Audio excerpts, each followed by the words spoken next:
Muito bem, meus amigos, o Brasil News apresenta hoje a continuação da retrospectiva 2024. Aqui no Brasil, o ano foi agitado na justiça, atacada diretamente com bombas lançadas contra o Supremo Tribunal Federal. E novas investigações contra o ex-presidente Jair Bolsonaro. E ainda uma queda de braço com o bilionário Elon Musk em torno da rede social X.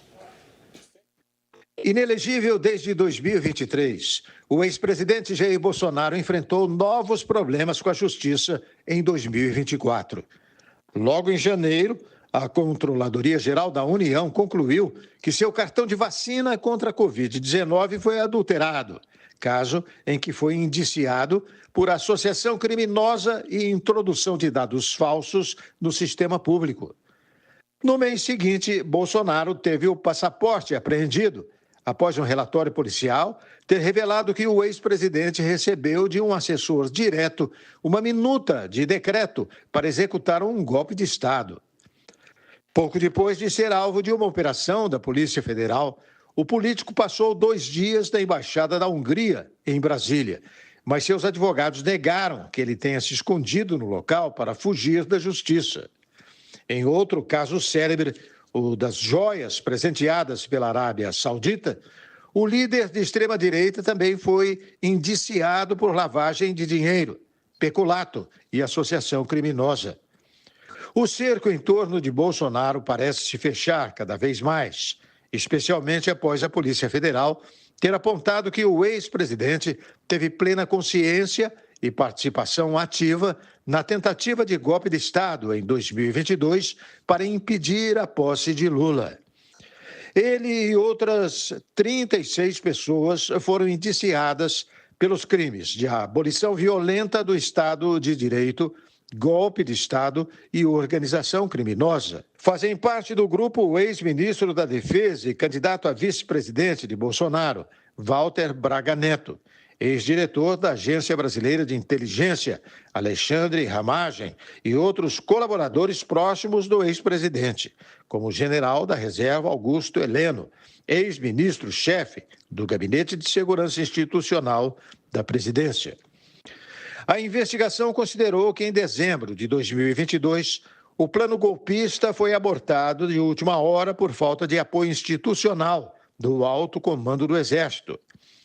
O ex-presidente acusa o ministro do Supremo Tribunal Federal, Alexandre de Moraes, a quem considera seu inimigo político e um ditador, de agir fora da lei para impedir seu retorno ao poder.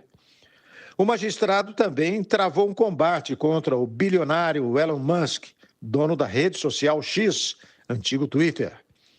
A celeuma começou após o CEO da Tesla e SpaceX ter acusado Moraes de censura e o STF ter ordenado o bloqueio de contas no X, algumas suspeitas de disseminar desinformação.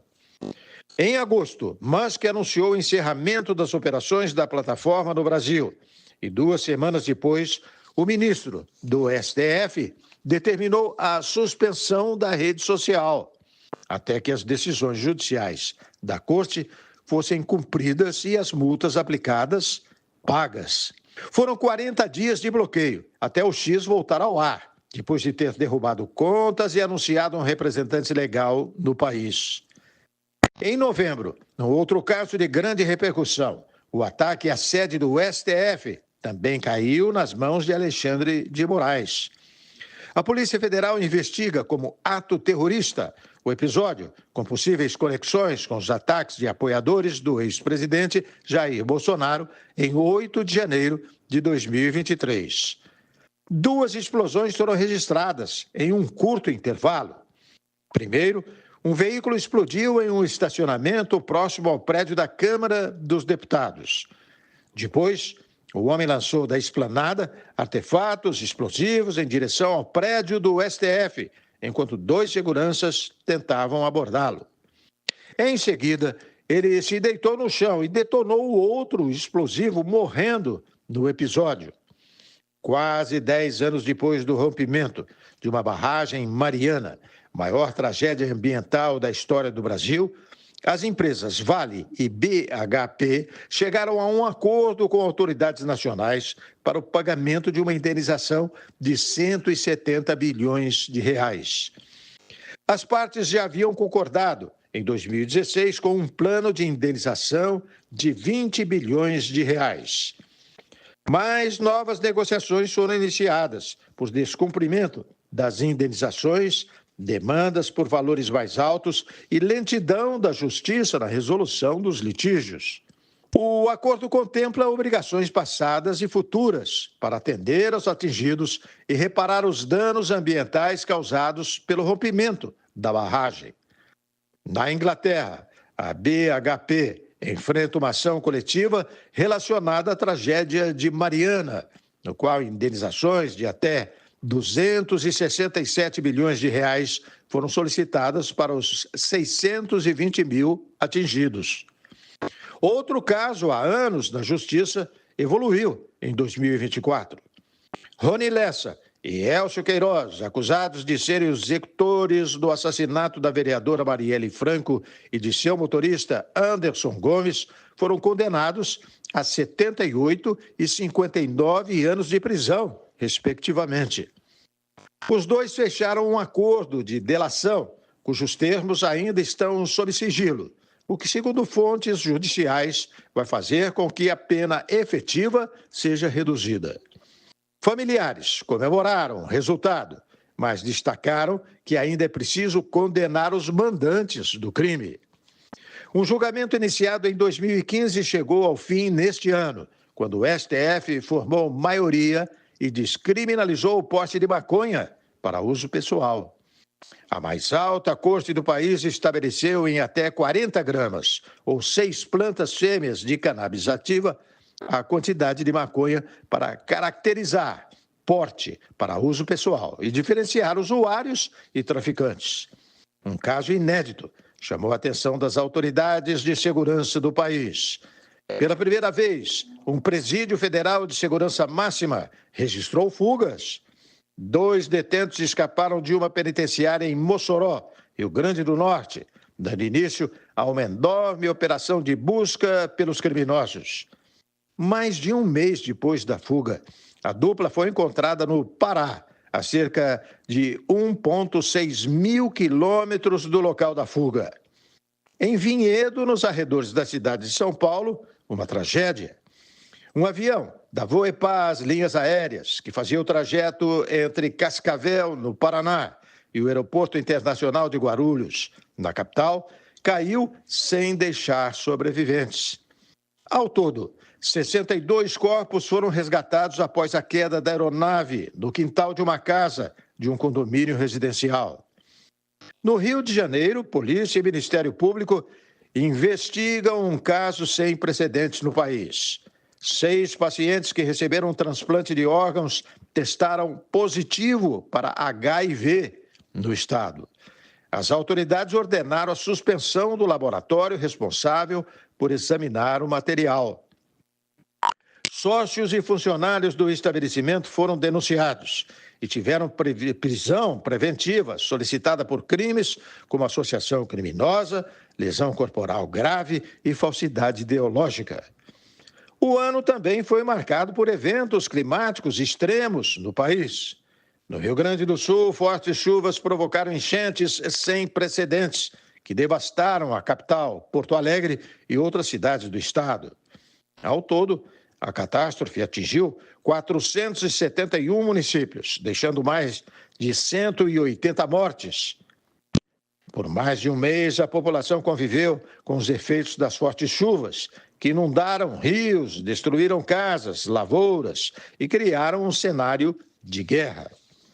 O governo federal criou a Secretaria Extraordinária de Apoio à Reconstrução do Rio Grande do Sul, com status de ministério, e lançou diversas iniciativas para apoiar a reforma das atividades no estado. Como uma linha de financiamento de 15 bilhões de reais com juros baixos e a negociação de dívidas e créditos rurais. Quem perdeu móveis, eletrodomésticos e outros objetos com as enchentes teve acesso a um benefício de R$ 5.100, com uma estimativa de alcançar 200 mil famílias, a um custo de 1 bilhão e 200 bilhões de reais. Uma medida provisória estabelecendo o pagamento de um auxílio para tentar preservar empregos também foi assinada por Lula, garantindo 2 salários mínimos para 434 mil trabalhadores formais. As chuvas também fizeram vítimas nas regiões metropolitana e serrana do Rio de Janeiro. E em São Paulo, onde mais de 3 milhões de moradores de várias partes da maior cidade do país passaram dias sem energia elétrica, criando uma crise política. Ecossistemas como a Amazônia, o Pantanal e o Cerrado foram duramente atingidos por incêndios ao longo do ano. Somente até outubro, o Instituto Nacional de Pesquisas Espaciais havia registrado mais de 234 mil focos. As chamas devastaram mais de 22 milhões de hectares entre janeiro e setembro, 150% a mais do que no mesmo período do ano passado, segundo o órgão de monitoramento MAP Biomas. A fumaça dos incêndios atingiu as principais cidades brasileiras, como São Paulo e Brasília, por exemplo. 2024 também foi um ano de grandes perdas. O empresário e apresentador Silvio Santos morreu aos 93 anos em decorrência de uma broncopneumonia após uma infecção por influenza H1N1. O comunicador marcou uma era na televisão nacional, presente em milhões de lares todos os domingos, por décadas. Aos 91 anos, o cartunista e escritor Ziraldo, criador do personagem Menino Maluquinho e de outras obras infantis de grande sucesso, morreu enquanto dormia em casa. Um dos pioneiros da bossa nova, Sérgio Mendes, morreu aos 83 anos em Los Angeles, Estados Unidos, onde morava ao lado da esposa e dos filhos. A família do niteroiense informou que o músico convivia com problemas de saúde devido aos efeitos da Covid longa. E por falar em música, o maior show do mundo em 2024 foi no Rio de Janeiro. A rainha pop, Madonna, desembarcou no Rio de Janeiro para um show histórico, o encerramento da turnê em que celebrou seus 40 anos de carreira.